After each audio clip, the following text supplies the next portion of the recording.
What are some common mistakes to avoid in AEO? Now, the shift from SEO to AEO didn't actually start 2 years ago. It started over a decade ago, and most businesses and SEO agencies are still operating like nothing changed. So if you're a coach, a consultant, a speaker, an author, or an expert business owner, this matters more than anything else you could be doing for visibility right now. In this episode, we're going to walk through the most common AEO mistakes and why they're costing you real opportunity. Let's dive right in.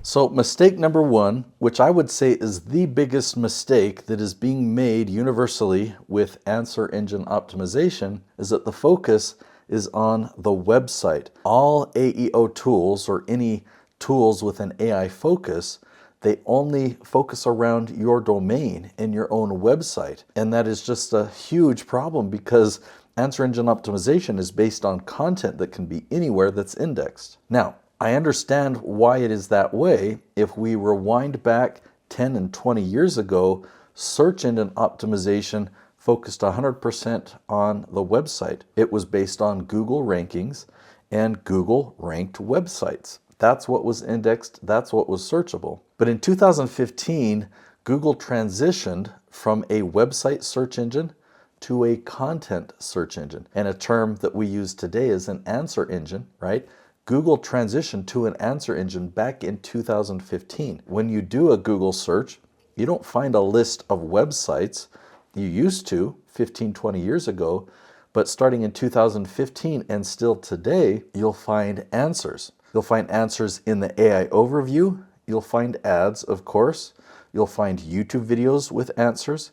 You'll find Wikipedia links. You'll find Reddit discussions with answers. And you'll find blogs. The only links to websites that you find go to their blog that have answers. So SEO companies of the past have kind of realized, okay, blogs, we've got to focus on the blog type content. But they're missing out on something big like YouTube. How could they not include YouTube when YouTube videos are ranking above blogs on Google and in ChatGPT? One other thing I want to clarify is as ChatGPT has grown and become the 5th largest website on earth, a lot of people think that Google has shrunk and a lot of Google search has now moved over to ChatGPT. Is that actually the case?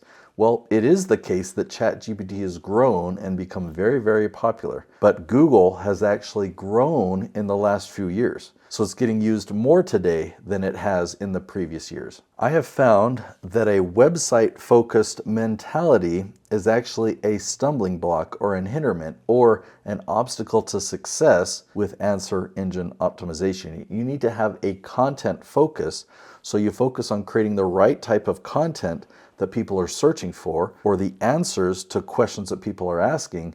If you make that content your focus, then you focus on where do I put this content that these answer engines can find it. One place is a blog, one place is YouTube. Okay, now let's talk about the second big mistake that people are making and companies are making with answer engine optimization, and that is still a focus on keywords. They don't know what else to talk about, so they're still talking about keywords. And then they're still talking about metadata and putting the keywords in your title and putting the keywords in your tags field and in your description. Did you know that keywords stopped working about 11 years ago, back in 2015? So what works now is questions.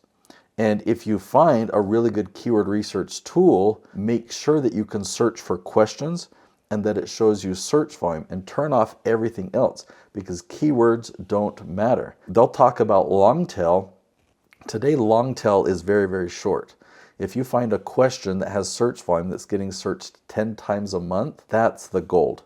That's the gold. And you don't need to stuff keywords anywhere. You don't need to worry about metadata, but you can take that 10-word question and that can become the title of your video, and that can become the title of your blog post. And then you answer the question in the content. So people are asking questions online, and answer engines are going to search and find your answer and put your answer in front of them. Now, just to back up what I'm saying there, in case you have any doubt, I have thousands and thousands of videos ranking at the top of YouTube search and Google search and getting traffic from ChatGPT, and we don't put things in the keyword tag. We don't have to keyword stuff. That we don't do link building. We don't do any of those tactics. So I do have other videos on this channel where I actually go through and I just show you example after example after example of these videos we have ranking number 1, and we don't use keywords. Okay, big mistake number 3 is social media. Unfortunately, social media is not a good marketing tool. Now, I'm not talking about paid ads. That's a topic for another conversation. But I'm just talking about your regular posting or your social media marketing, right? It's not marketing, it's nurturing. Now, nurturing is important, but put things into the right frame. Like, understand what tools you're using for nurturing and marketing. So think about this. You've got an amazing article or an amazing video, and you cover some amazing, super valuable things. You post that to Facebook, and what happens? Well, your friends on Facebook will see that, and because it's so valuable, they will like it. They'll give you a thumbs up, or they'll comment on it, or they'll share it. Okay, same thing on LinkedIn. You can post that to LinkedIn, and you'll get a similar reaction from those that you're connected with on LinkedIn. But if somebody who's never heard of you before goes to YouTube, goes to the search bar, and types in the subject of your article or video, it can't be found. That's not how Facebook or LinkedIn search works. Things are not indexed by topic, they're only indexed by the person's name, the author, right? Another disadvantage of these social platforms is that the content is not evergreen. You post something and it gets results in the first day and in the first week, but then it gets buried, and so you have to post something new. And you continually have to post something new. All the stuff that you've posted in the past gets buried. But when you post content on YouTube and put content on your blog, that's evergreen. So you can post something and years later, it's still generating leads for you. So the biggest challenge that we're having today is most SEO agencies are stuck with SEO tactics of the past. They're still focusing on keywords. They're still basing everything off of your website, and they're still focusing on metadata and link building and link authority. The reason I know what I'm talking about is pre-2015, I had a website SEO service and it worked. I knew how to get results, but I sensed the change and I transitioned to answer engine optimization in 2015. So what are the red flags to look out for? Well, if they talk about keywords, if they talk about metadata, or if they talk about taking a piece of content and they have a checklist of all these things you can do to optimize that content, know that that's a red flag. Those things don't work anymore. A huge red flag is if they ignore YouTube. YouTube is the key to unlock AI answer engines like ChatGPT. Or if they do talk about YouTube, a big red flag is if they still use the SEO jargon from the past. YouTube is so different, it never has worked. I mean, I guess I'll take that back. If you go back to 2007, maybe between 2007 and 2010, you could keyword stuff and you could rank for whatever you put in the keywords. But YouTube's gotten way smarter. Google purchased YouTube. There are AI tools within their search and their answer engines. So YouTube has moved well beyond keywords. Another red flag is any conversation about taking content and optimizing it. It doesn't work that way anymore. Now you have to create the strategy first.